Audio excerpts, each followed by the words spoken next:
안녕하세요. 더 와이즈랩 와이즈맨입니다. 오늘은 정말 몇 번을 읽어도 부족한 책을 읽고 왔습니다. 에드거 샤인 교수의 리더의 질문법입니다. 험벌 인콰이리라는 원제 대신에 한국에서는 리더의 질문법이라는 제목으로 출간되었는데요. 리더뿐만 아니라 현대를 살아가는 모든 이들이 읽어야 할 소양서라는 추천을 남기고 싶습니다. 저는 이 책을 읽고 4가지 핵심 키워드를 떠올렸습니다.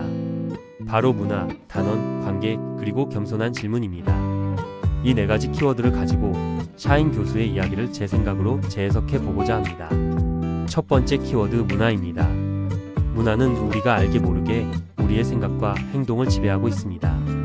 이는 유전적으로 태어나면서 우리 몸에 잉태되어 있을 수도 있고 어린 시절부터 사회화되고 학습화된 것일 수도 있습니다. 한국 사회에서는 나이 많은 사람에게 존댓말을 씁니다. 반대로 나이 많은 사람은 어린 사람들에게 자연스럽게 반말을 하기도 합니다. 회사와 조직에도 마찬가지이죠. 윗사람은 결정하고 지시하는 사람으로서 자리매김하고 아랫사람은 그 지시와 결정을 수용하고 따르는 사람이어야 합니다. 그게 우리가 만들어 놓은 문화였습니다. 그런데 그 문화들이 흔들리기 시작합니다. 자신의 가치관에 맞지 않는 상황에 대해서는 기존의 문화에 저항하는 상황이 나오죠. 처음 본 사람이 나이가 많다는 이유로 반말을 할 때 언제 우리가 봤냐는 이유로 반말하지 말라는 거부감을 보이기도 합니다. 리더의 지시에 자신의 생각은 다르다며 이유를 묻고 결정을 제고해달라는 요청을 하기도 합니다. 하지만 그런 반대되는 행동은 불안과 걱정, 용기를 수반하는 행위가 됩니다. 쉽사리 기존 문화에 저항하는 것은 모든 이에 당연한 행동이 아니라 특별한 상황이 되고 있는 것이죠. 하지만 문화는 어떻게든 계속 고착화되어 갑니다. 위의 사례에서 정과 반이 나타나지만 결국 그 중간에 어느 지점을 찾아 합을 찾아가며 문화는 견고함을 만들어갑니다.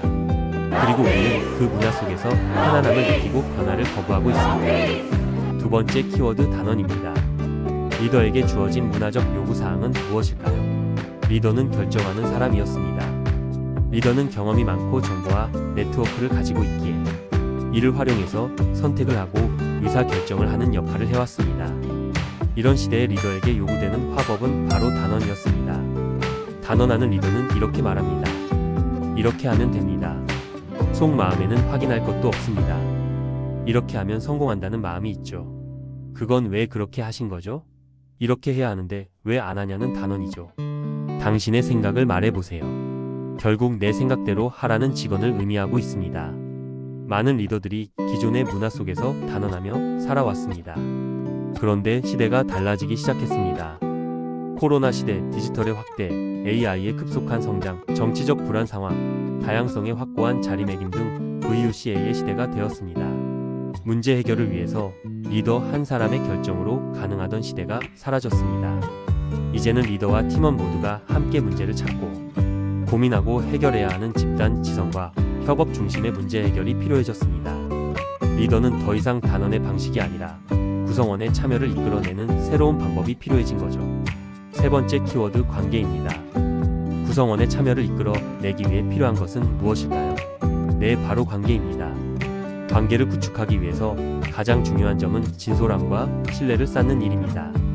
상대방의 말에 진심으로 귀 기울이고 적절한 수준의 공감을 형성하고 관심과 호기심 어린 반응을 보여야 합니다.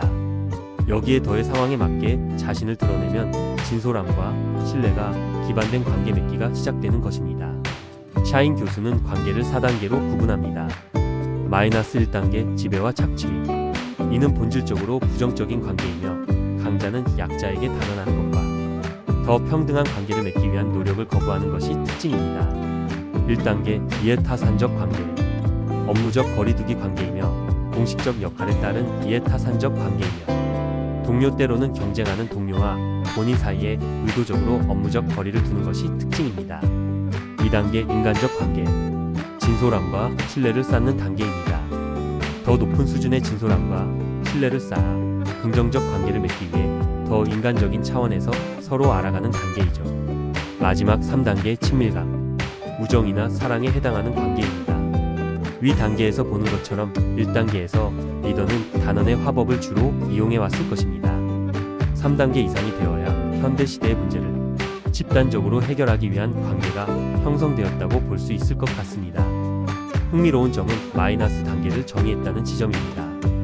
관계라고도 말할 수 없는 수준을 관계로 정의했을 때 결국 음의 함수를 넣을 수밖에 없었던 아이러니 아닐까요? 네 번째 키워드, 겸손한 질문. 겸손한 질문은 2부에서 함께 하겠습니다.